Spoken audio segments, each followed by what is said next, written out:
Hello, NASCAR fans. Welcome back to this week's edition of our live on pit row NASCAR race rewind. This week, we got to change the name of that. Race rewind is hard for me to say.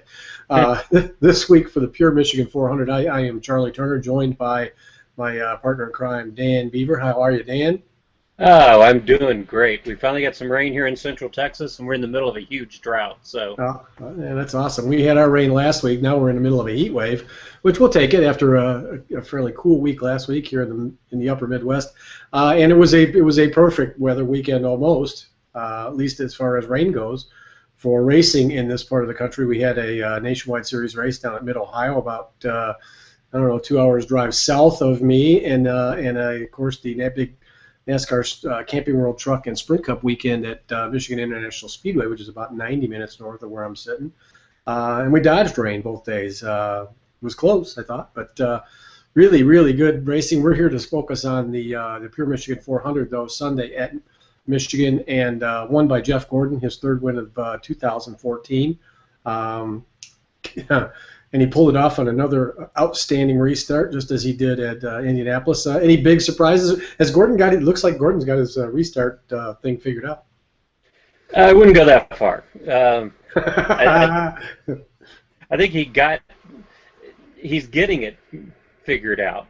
And to some extent, he got, I won't say lucky, but he chose the right time to have those perfect restarts in the for his last two wins. 17 laps from the end at both Indy and Michigan. Kind of a good, and he'd struggled up until then, I think, in both places.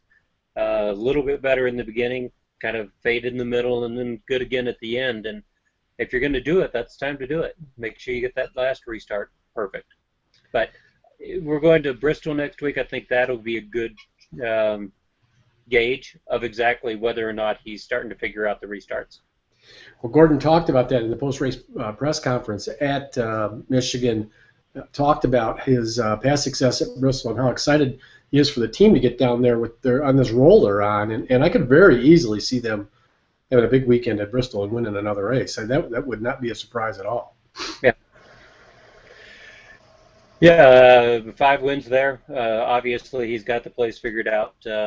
And it's been about as long there as it was here at Michigan. I think last Michigan win was 2002 or 2001, and then the last Bristol win was either 2002 or 2001, whichever one was which. They switch up for the next track. So it's been more than a decade at both of these tracks, but he's having that kind of throwback year. And he looked like, all through the Pure Michigan 400, he looked like the Jeff Gordon of old. Aggressive on top of the wheel, improves during a race, and those are things that got him to the 91 career victories that he has. Yeah, and he was challenged this week too. It wasn't like he had the obvious fastest car on the racetrack. He was fast all weekend, but Kevin Harvick finished second, Joey Logano third, and those two cars were up front all day. All three of those guys were the class of the field, I would say, for most of the 400 miles. And there was a question still with 15 laps to go which of those three was going to win this race, I thought. Yeah, and that's another notable storyline there. Someone was going to get their third victory. There were going to be 4 drivers with 3 victories apiece, because now we've got Logano and Harvick at 2 victories apiece, and Gordon had the 2 wins coming into this. The challenge of winning and getting those bonus points for the first 3 races of the season, they're taking it seriously. I don't know how important it's really going to be in the big scheme of things. Getting through that first round, if you're a Gordon, a Harvick, a Logano, a Johnson, should be easy unless you crash in one of the 3 races. So those bonus points, I'm not sure, are going to come into too much play, but the drivers certainly seem to think they're going to, and they're pushing hard to get those wins. Yeah, there's no indication that anybody's with a couple of wins is slacking off and just coasting to the chase. That's for sure. A lot of drivers up on the wheel. And let me just let me cover the rest of the top 10 from Sunday's race. We had, of course, Gordon, Harvick, and Logano 1, 2, 3. Paul Menard was 4th. Dale Earnhardt Jr. was 5th. Jr. was up and down most of the weekend. Got shuffled back late in the race and made a good comeback. thought maybe he was going to get back up there in the front, but just couldn't quite get there to run with those other three. Clint Boyer was sixth, Denny Hamlin seventh, Brad Keselowski probably disappointed in an eighth place finish. Jimmy Johnson ninth after a goofy problem where their shifter lever broke off halfway through the race. He lost a lap, got off the lead lap, bought his way back up to a top 10 finish, and then Greg Biffle rounding out the top 10. Any big surprises there to you? Yeah, a couple, I think. Brad Keselowski, I'm not sure he's all that was disappointed in hindsight. Probably happy that he got the eighth place finish after slapping the wall so hard, leading under that green flag pit stop sequence. Yeah, that's really kind of what I was alluding to. He had a car that was obviously, at least at that point, looked like it was capable of running in the top three until he hit the wall. Yeah, he was running strong. I'm not sure he was in the same league as Logano and Harvick. I think Logano obviously had the second best car, if not the best car. Kind of ironic that he lost it on a restart. But I'm not sure that Keselowski was quite in the same league as Harvick and Logano, but should have gotten a top 5 finish out of that. Probably pretty happy that he got the 8th. And then I think Jimmy Johnson, I don't know if it's a surprise, but I think it was significant that he managed to overcome the problems, that they were problems not of their own making with the science experiments they've been doing for the past few weeks, and yet last week at Watkins Glen when he got involved in a wreck that he didn't start, this week with the shifter lever, he had the opportunity of having a couple of bad races in addition to their science experiments, and that would have hurt. There is such a thing as momentum, and that would have taken it away from them. Being able to overcome that adversity, I think, was very important for their chases, for their chance in the chase. Well, you mentioned that there is such a thing as momentum. How about Matt Kenseth finishing 38th and Kyle Busch 39th? Their momentum is not a positive thing right now. Yeah, and everybody's talking about Kenseth being safe. He's not safe yet. I mean, you crash at Bristol, you blow an engine at Atlanta, something like that, and you're right down there in that hornet's nest along with Ryan Newman, who crashed at Watkins Glen. So he still needs the win to feel good about his opportunities, and if not, he definitely needs. He can't afford to have more than one or two bad races. In that same vein, you jump down and you look at Kyle Larson. Looked like he was not safe, but he was certainly in a good situation until he cut the tire, hit the wall, had the flaming crash, and he was able to overcome a couple of bad races in a row right around Sonoma. Now it's going to be a lot more difficult to overcome those bad races because you've got veterans who are in the same position as he is. Have to have 3 top 10 results probably to feel safe about their chances, and that's going to be hard for a rookie to do. It's going to be hard for Matt Kenseth to do. It's certainly going to be hard for the rookie.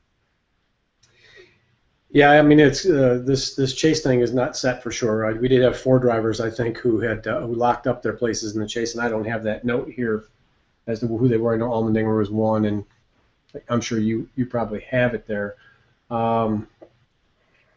Probably the other story that we need to at least touch on a little bit is Tony Stewart for the second straight race did not enter. He was replaced in the number 14 car by Jeff Burton. Burton ended up finishing. Jeff Burton finishing was 37th. Of course, that team is there's not going to be a 14 in the chase. I don't see, unless somehow somebody wins a race in the next 3. What do you think? Any significance? Several drivers in pressers post race and before were asked if what they thought, if they had spoken with Tony, specifically Kevin Harvick, Rick Hendrick were asked if they had any conversations with Stewart. They both said no, they haven't talked to him. They were supportive, however. There's a lot of anger, though, I think, at the media from the NASCAR community. When I say media, I don't mean the NASCAR media. I mean probably the general sports media as to how they've covered this Stewart thing. Yeah, and it's kind of the elephant in the room. I don't want to talk about it. You know, I mean, you Neither don't do want to I. talk about it, but but you have to, until he gets back to the track and things kind of go back to what can pass for normal. It, not to take away from the family's tragedy and not to take away from what happened. It's just racing is inherently dangerous. Bad things happen, and you need to heal and move on as quickly as possible. I was surprised that Stewart didn't show up last week. The fact that he didn't, I think, speaks volumes about um, who he is as a person and how hard he is taking this. And it's certainly, whether you're a Stewart fan or not, is probably going to change how you feel about him through this entire instance. But as a person, I would say that I won't think of Stewart the same after this, seeing just how much this seems to have affected him. It does seem to me, I hate playing amateur psychologist, or I don't even know if that's the right term. It's almost like you're trying to see into the future. I get the sense that this may affect him forever. I hope I'm wrong, but like you say, neither one of us particularly want to talk about the situation. We weren't there, and I'm not sure that we're even qualified to comment on what happened on that racetrack. But you have to talk about it. At least I feel like we, unlike some of the local radio guys and some of the national sports talking heads, at least we are into this, in a big way, instead of just, I don't know what they're looking at. I think we Talking points notes, I think, is what they're looking at, and then they just go crazy. I think that neither of us has been in this situation. Neither of us has raced cars. Neither of us has been involved, or I'm guessing, involved in a fatal accident. So you cannot know what it means. Right. But as opposed to the stick and ball people, who, if there was ever a death in one of their events, it would certainly warrant the kind of attention that they are giving it. In racing, deaths happen. They usually don't happen outside of the car, but they do. So as part of the racing media, which we are, we know we're more accustomed to the idea that it can happen, I think, than these amateur the amateur race journalists that are popping up and suddenly feel like they should have an opinion on what it is that means so much to those of us that are race fans. And it's just irresponsible. Yeah, I agree. I think hopefully it's dying down now. What else do we have? Jeff Gordon's 91st win, his third win this year.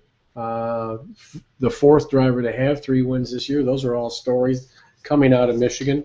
The fact that this racetrack again broke records, speed records, in qualifying. It's by far now the fastest, at least qualifying speed track on the circuit. There was talk that those cars were hitting close to 220 miles an hour at the end of the front straight. That's significant fast there, partner. That is the 7th fastest pole qualifying speed ever, including unrestricted restrictor or unrestricted before the restrictor plates on the big tracks. I mean, that's wild. How do you manage to get through the corner? How do you manage to keep your focus when things are going that quick? The speeds cut down quite a bit during the race, but they're still going, 210 or so at the end of the straightaways in race trim and race conditions. So Right. I hate to think that NASCAR is slowing the cars down, but it sounds like Well, there was a big that's test. kind of what they do. Big test at Michigan yesterday. I have not seen the results from that test yet. Maybe you have. I know we were invited to get up there. I just couldn't do it. But one of the things, or some of the things they were testing supposedly, was lower horsepower, lower downforce. I don't know if there was a tire package they were testing as well, but supposedly this was stuff that was going to be, or at least tentatively, in the 2015 rules. So it'd be interesting to see what the comments are there. It would, and yeah, we had passing yesterday, or Hmm. at Michigan on Sunday. It wasn't easy, but it's not supposed to be easy. Nope. It wasn't where you just got behind another car and you couldn't pass. Of course, Michigan's kind of a unique place. It's wide. It's starting to wear a little bit, so that there are multiple grooves. And what works at Michigan is not what's going to work on one of the unrestricted one of the cookie cutter tracks, where the corners are really tight and the groove is narrow. So they got to find something. Passing is the nature of the beast, but I hate the idea that they're going to slow these cars down substantially. Man, I hope they don't go to V6 engines, which they've trotted out there as a trial balloon. But one way or the other, we'll keep watching. And NASCAR gets it right more often than they get it wrong, as much as we like to complain about some of the stuff they do. That's for sure. Well, before we cut this one off today and wind up our recap or rewind of the 2014 Pure Michigan 400, any last thoughts? Anything else that we haven't touched on that is a big story? I continue to think the Edwards story is big. This week it was finally announced, to the great shock of many, that he's going to Joe Gibbs Racing. I'm still not 100% sure he's getting the best equipment, that he's getting the same equipment as Biffle and Stenhouse. Biffle's 10th place finish, Stenhouse 15th place finish, and Edwards, who the last time he had back-to-back 20-something finishes at Michigan was never, finishes 23rd. That says something. Not sure what, but it says something.